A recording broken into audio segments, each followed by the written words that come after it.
Hello. I have been asked quite often lately about the way of painting of newspaper tubes. The tutorials we used to shoot when we were just starting are not up to date anymore. So today I would like to tell you of the way I paint the tubes based on experience of my own and many viewers. I read a lot and try to apply what the viewers recommend too. So today I'm going to tell you about my present view on painting the tubes.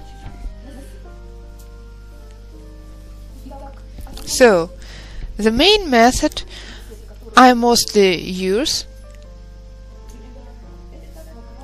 is the one from Richard, Lithuanian viewer, the so-called Richard's cocktail, but there are many new viewers and for them it is new.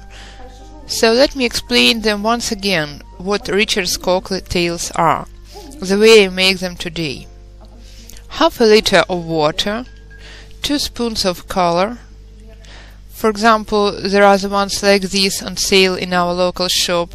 I use them very actively. I buy them little by little and gradually I have collected the rich palette. So 2 spoons of color and a tablespoon of acrylic varnish. Today I've used this one. All these components dissolve in water very well, and you get such a cocktail. I have mixed it thoroughly. It is better to mix color with small volume of water and then to add more water gradually and to add varnish at the end. Yesterday I was painting the tubes with this color, and I have got the color like this. This time I'm getting the color required by mixing of different colors. There was some dark paint left, I have added some yellow one, and as a result I have got the color like this. I have tried and got the tubes of light green color. So how do I paint the tubes today? Water pipes can be used when you paint many tubes. But nowadays I apply the following method. I use gloves, of course, to keep my hands clean.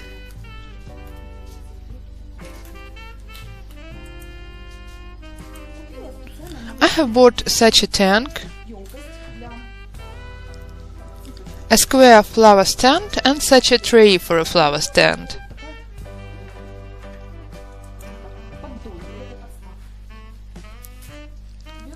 So I take the tubes, only the white ones.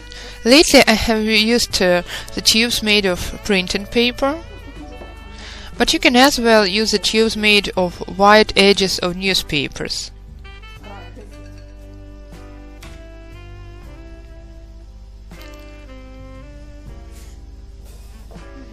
I pour the mixture and roll the tubes.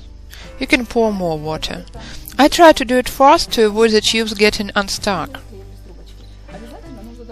It is necessary to let the tubes dry out after they have been rolled up for at least an hour or two.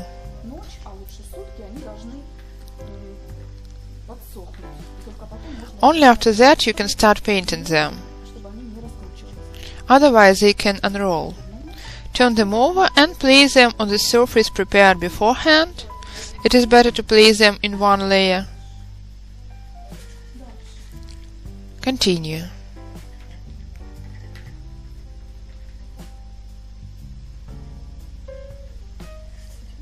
Let the paint flow down and place them grate shaped. Earlier I used to shape a grate very thoroughly, only in one layer, when I was using different kinds of colors.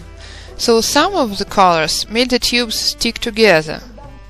Now when I have studied the particular set of the paints and varnishes I use, I'm sure they are not going to stick together even if they don't lie in one layer.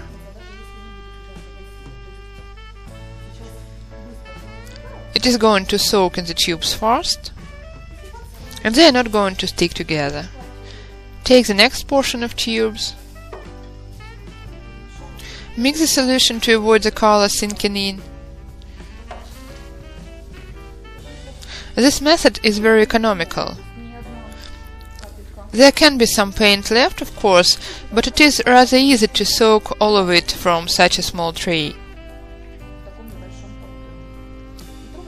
And I try to make the tubes short enough to let them fit in the tray.